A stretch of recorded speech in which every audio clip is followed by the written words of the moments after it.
कक्षा 12वीं रुक जाना नहीं परीक्षा के लिए दोस्तों भूगोल विषय का पेपर आपकी स्क्रीन के सामने आ चुका है। ये पेपर आपका पूरा 100% सिलेबस पर आधारित और वार्षिक परीक्षा में जो पेपर हुआ था ये पूरा पेपर आपके सिलेबस पर आधारित है। दोस्तों आप लोगों को सारे आंसर मैं बताऊंगा, एक भी क्वेश्चन आपको छोड़ना नहीं है। और इसके बाद में 2 वीडियो और अपलोड करेंगे हम भूगोल विषय के आप लोगों के लिए। दोस्तों आपको मैं पास करा के रहूँगा, ठीक है दोस्तों, सारे सब्जेक्ट। और आप कमेंट करके बता देना मुझे कि आपके कौन से एग्ज़ाम की जो सबसे ज़्यादा ज़रूरत है, सबसे ज़्यादा ज़रूरत वाला विषय। मैं सारे विषय का अपलोड कर रहा हूँ दोस्तों। देखिए यहाँ भूगोल विषय का है कक्षा 12वीं का पहला क्वेश्चन। भारत में सर्वाधिक जूट का उत्पादन किस राज्य में होता है? तो दोस्तों यहाँ पर आपको पश्चिम बंगाल उत्तर में बताना है। इसके बाद में दोस्तों अगला जो क्वेश्चन है उस अगले क्वेश्चन की ओर हम बढ़ते हैं। निम्न में से कौन सा एक लोगों और पर्यावरण के बीच अन्योन्य क्रिया का सर्वाधिक महत्वपूर्ण कारक है? दोस्तों ये जो प्रश्न है ना, ये 2022 की जो रुक जाना नहीं की परीक्षा थी उसमें भी आया था दोस्तों इसमें करेक्ट उत्तर होगा प्रौद्योगिकी, ठीक है। अगला क्वेश्चन है निम्न में से कौन सी कृषि के प्रकार का विकास यूरोपीय औपनिवेशिक समूहों द्वारा किया गया? तो यूरोपीय औपनिवेशिक समूहों के द्वारा दोस्तों आप लोगों को कंप्लीट उत्तर में बताना है रोपण कृषि। ये रोपण कृषि आपका उत्तर होगा। चैनल को सब्सक्राइब जरूर कर लेना क्योंकि आपके लिए पासिंग मार्क्स हमारे इस चैनल के माध्यम से जो वीडियो अपलोड किए जा रहे हैं उसके द्वारा आ जाएंगे, ठीक है। इसके बाद देखिएगा किस देश में रेल मार्गों के जाल का सघनतम घनत्व पाया जाता है? दोस्तों जो मैं बता रहा हूँ ये 100% आपके एग्जाम में आ सकता है, ऐसे प्रश्न है, ठीक है। तो सघनतम है संयुक्त राज्य अमेरिका, ठीक है, यूनाइटेड नेशंस अमेरिका, ठीक है। आधुनिक भारत में कितनी भाषाएं अनुसूचित हैं? ठीक है दोस्तों, इसमें आपको 22 भाषाएं उत्तर में बताना है। कितनी? 22 भाषाएं हैं संविधान से मान्यता प्राप्त। अगला प्रश्न है प्रशासनिक नगर है। प्रशासनिक नगर में आप लोगों का करेक्ट उत्तर क्या होगा? वो हो जाएगा नई दिल्ली, ठीक है। ये नई दिल्ली आप इसमें बताएंगे। और इसके बाद में ये रहा आपका रिक्त स्थान। दोस्तों सभी के उत्तर आपकी स्क्रीन के सामने हैं, ठीक है। आपको पास होकर दिखाना है। हम आप लोगों के लिए बहुत ही बेस्ट चीज़ें बताते हैं और वही परीक्षा में आती है, ठीक है। देखिए भारत की प्रमुख पेय फसलें काफ़ी एवं, तो यहाँ पर आपको लिखना है चाय है, ठीक। भरमौर जनजातीय क्षेत्र जनजातीय समुदाय का आवास है। तो भरमौर जो है ना जनजाति, इसमें कौन सी जनजाति पाई जाती है? तो इसमें गद्दी जनजाति पाई जाती है, ऐसे आपको लिखना है, ठीक है। 1970 के दशक में मानवतावादी आमूलवादी और विचारधाराओं का उदय हुआ। तो इसमें आपको बताना है व्यवहारवादी विचारधारा, ठीक है। चैनल टनल पेरिस को से जोड़ता है। तो दोस्तों जो चैनल टनल है वो पेरिस को लंदन से जोड़ता है, ठीक, खालिस्तान में लंदन आएगा। 2011 की जनगणना के अनुसार भारत में सबसे कम जनसंख्या घनत्व किस राज्य में है? तो सबसे कम घनत्व अरुणाचल प्रदेश में, ठीक है। अरुणाचल प्रदेश आपको याद रखना है। नैनीताल भारत का एक नगर है। तो नैनीताल कैसा नगर है दोस्तों? तो ये पर्यटन नगर है। यहाँ पर पर्यटक जो है पर्यटन करने आते हैं, तो पर्यटन नगर है दोस्तों आप लोगों का ये, ठीक है।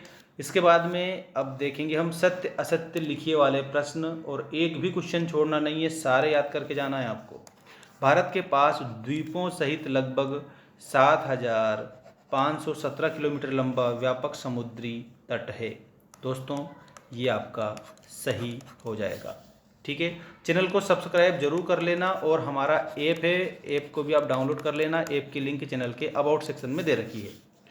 विश्व की 90% जनसंख्या स्थल भाग के 10% में निवास करती है। बिल्कुल 100% सही। आखेट मानव का प्राचीनतम क्रियाकलाप है। बिल्कुल जो आदि मानव है वो आखेट करता था, शिकार करता था दोस्तों, ठीक है। तो इसमें आप लोगों का सत्य बताना है, ठीक। पनामा नहर पूर्व में अटलांटिक महासागर को पश्चिम में प्रशांत महासागर से जोड़ती है। तो दोस्तों इसमें आप लोगों को कमेंट करके बताना है गलत है ये दोस्तों, इसमें आपको असत्य बताना है। ठीक है, चलिए।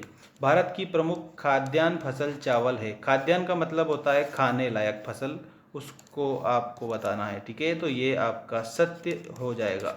ठीक है, भारत में परमाणु ऊर्जा आयोग की स्थापना 1948 में की गई थी। तो दोस्तों ये भी आप लोगों का सही है, बिल्कुल आपको इसमें क्या लिखना है, सत्य बता देना है। अब इसमें आपको एक बात मैं बता देता हूँ कि क्या सही है। ये जो चौथा वाला जो दिया ना ये गलत है, बाकी सभी आप लोगों के इसमें सही हो जाएंगे। ठीक है, अब मैं आप लोगों को बता रहा हूँ सही जोड़ी बनाइए। देखिए ये सही जोड़ी आ चुकी है, बहुत ही बेस्ट सही जोड़ी है। याद कर लेना, रट लेना, लिख लिख के याद कर लेना। देखिएगा, वस्त्र निर्माण, तो वस्त्र निर्माण कैसा क्रियाकलाप है, द्वितीयक क्रियाकलाप हो जाएगा। ठीक है, सर्वाधिक कपास का उत्पादन, सर्वाधिक का मतलब सबसे ज़्यादा कपास का उत्पादन कहाँ किया जाता है, तो ये आ जाएगा महाराष्ट्र। ठीक है, महाराष्ट्र बताएंगे।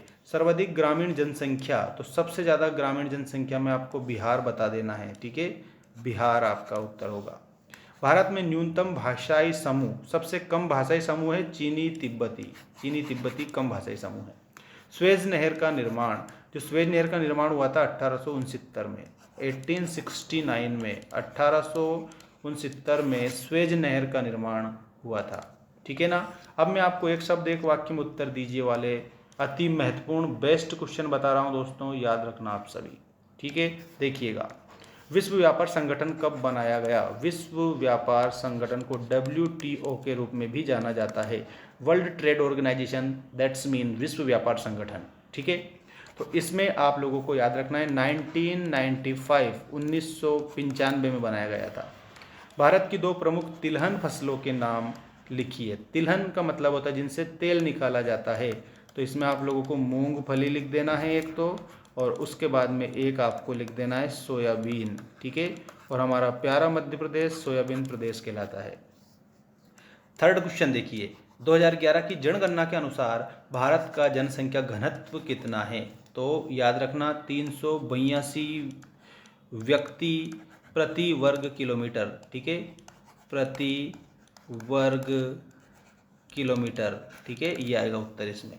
इसके बाद भारतीय रेल प्रणाली को कितने मंडलों में विभाजित किया गया है, तो दोस्तों इसमें 16 मंडल, कितने हैं, 16 मंडल है। ठीक है, मानव विकास प्रतिवेदन प्रतिवर्ष किसके द्वारा प्रकाशित किए जाते हैं, तो इसके उत्तर में मानव विकास प्रतिवेदन जो है ये UNDP के द्वारा प्रकाशित किए जाते हैं, United Nations Development Programme, that's आपको याद रखना है मानव विकास प्रतिवेदन। ठीक है, तो ये भूगोल विषय के और अब क्वेश्चन देख लीजिए, ये सारे इनको आप याद करके जाएंगे, एक भी क्वेश्चन आप छोड़ेंगे नहीं। सभी प्यारे विद्यार्थी से मेरा कहना है दोस्तों, क्वेश्चन को छोड़कर नहीं आना है, पूरी काफ़ी भरकर आना है आप लोगों को।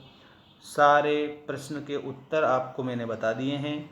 अब नेक्स्ट वीडियो का इंतज़ार करिए, इसके बाद में एक और इम्पोर्टेंट वीडियो आप लोगों के लिए आएगा जिसमें आपको और भी बेस्ट क्वेश्चन बताए जाएंगे। ठीक है, तो दोस्तों चैनल को सब्सक्राइब करके और घंटी की बटन को प्रेस कर देना ताकि आपको सारी अपडेट मिलती रहे।